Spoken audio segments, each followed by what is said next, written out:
La Sardegna è ultima tra tutte le regioni italiane per i rapporti commerciali con Berlino. A dichiararlo è un dossier pubblicato dall'Ufficio Studi di Confartigianato Imprese che ha analizzato i dati Istat del 2023 e 2024. Ammonta infatti a 53 milioni di euro l'export verso la Germania rispetto ai 19 miliardi della Lombardia, prima nella classifica. Oggi l'export sardo nei confronti della Germania dovremmo potenziarlo. Potenziarlo come? Facendo conoscere tutto il nostro mondo enogastronomico, tutte le nostre peculiarità nel manufatturiero. Questo ci permetterà di crescere come fatturato.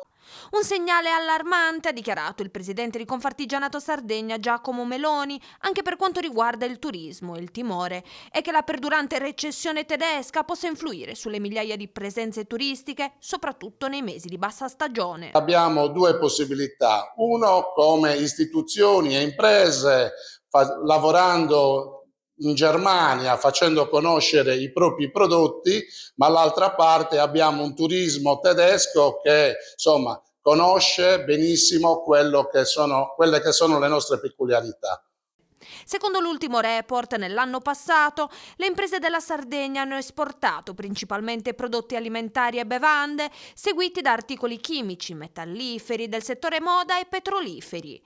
Per questo motivo, Confartigianato sottolinea la necessità di potenziare le relazioni economiche con la Germania, un mercato strategico per l'isola, ma che negli ultimi anni ha registrato un calo negli scambi commerciali.